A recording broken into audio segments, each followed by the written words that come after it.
आदाब, आप देख रहे हैं एशिया टाइम्स। मैं हूं अशरफ अली बस्तवी।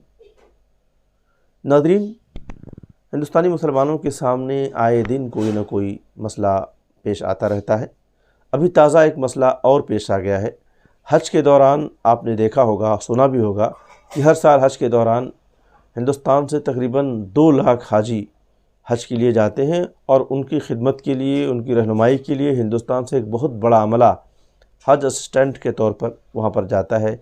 उन्हें हज अफसर भी कहते हैं।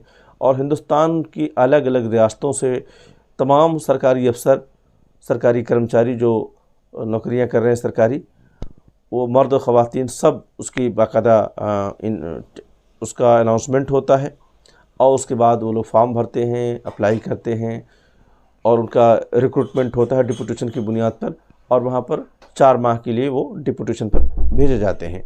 और बड़ी आसानी के साथ अब तक ये पूरा मामला चला आ रहा था। कभी कोई शिकायत, मेरा ख़्याल है कि इतनी बड़ी कोई शिकायत ऐसी नहीं आई डिपुटेशन के हवाले से कि कोई दुश्वारी, बहुत बड़ी दुश्वारी पेश आई हो। छोटी मोटी घटनाओं को छोड़ करके अगर आप देखें तो ये सब कुछ बहुत मामूल के मुताबिक चल रहा था। लेकिन पता नहीं क्या हुआ, 20 मार्च को एक नोटिफिकेशन आता है माइनॉरिटी मिनिस्ट्री की जानिब से और उसमें साफ़ तौर पर कहा जाता है कि किसी भी स्टेट से किसी को अब अप्लाई करने की ज़रूरत नहीं है।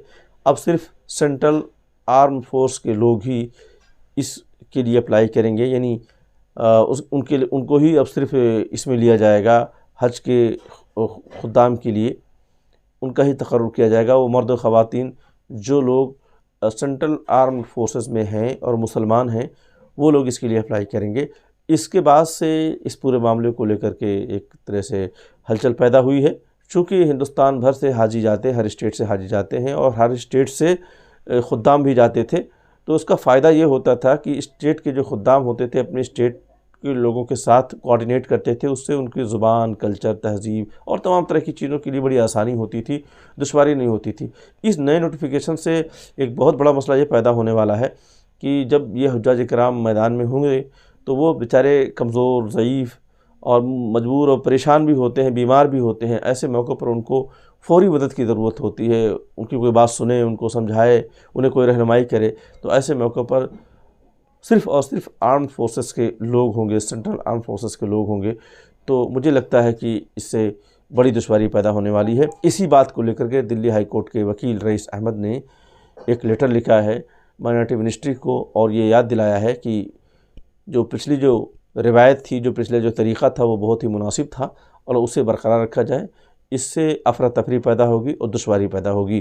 तो आइए मैं आपको ख़ुद रईस साहब से ही आपकी मुलाकात कराता हूँ और वो क्या कहते हैं इस पूरे मामले को, उन्होंने क्या समझा और किस तरह से वो पेश किया उन्होंने। आइए मैं उनसे आपकी मुलाकात कराता हूँ, उनसे रूबरू कराता हूँ। भारत सरकार के अल्पसंख्यक कार्य मंत्रालय के हज डिवीज़न से एक आदेश जारी हुआ है 20 मार्च 2023 को, जिसके अंदर हज की डेपुटेशन के लिए जाने वाले अधिकारियों में सिर्फ सेंट्रल आर्म पुलिस फोर्सेस के लोगों का चयन किया जाएगा। इस तरह का वो आदेश है और उसमें जो है हर साल जो है इस तरह का कोई आदेश नहीं हुआ करता था और सभी स्टेट्स के अंदर और सभी विभागों से जो मुस्लिम कर्मचारी हैं उनको ही इसके अंदर चयन करके और डेपुटेशन पे भेजा जाया करता था। लेकिन इस साल ये एक आदेश पारित करके और आदेश जारी कर दिया गया है कि इसमें सिर्फ और सिर्फ सेंट्रल आर्म पुलिस फोर्सेस के अंदर जो मुस्लिम कर्मचारी हैं उन्हीं का चयन किया जाएगा। हज जो है एक इबादत है, कोई मैदान जंग नहीं है वो कि वहाँ पे सिर्फ और सिर्फ पुलिस डिपार्टमेंट के लोगों को भेजा जा रहा है। ये एक हर साल लोग अन्य विभागों से और दूसरी स्टेट से भी जाते रहे हैं और इसके अंदर जो है बहुत आराम से और पीसफुली वो अपने फ़र्ज़ की अदायगी करते रहे हैं और बहुत अच्छे से ये हज की प्रक्रियाओं को पूरी तरह से निभाया जा सका है।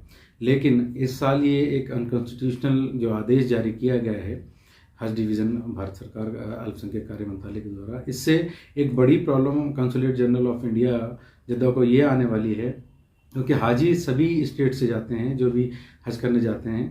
इसमें उनके भाषा के, उनके क्षेत्र के, उनके स्टेट के अगर अधिकारी और ऑफिशियल्स उनको वहाँ नहीं मिलेंगे तो आप समझ सकते हैं कि उनको कितनी आगे परेशानियाँ वहाँ आने वाली है।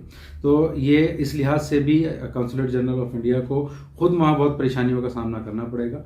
इसलिए इस आदेश को फ़ौरन वापस लेते हुए, जिस तरह से हर साल वो समस्त विभागों के, सारी स्टेट्स के और समस्त मेल फीमेल को उम्मीदवारों को चयन प्रक्रिया में शामिल होने का मौका देते थे, उसी तरह से इस साल भी चयन प्रक्रिया के अंदर सभी लोगों के संवैधानिक अधिकारों का ध्यान रखते हुए, उनके मूल अधिकारों का ध्यान रखते हुए इस आदेश को तुरंत वापस लिया जाना चाहिए।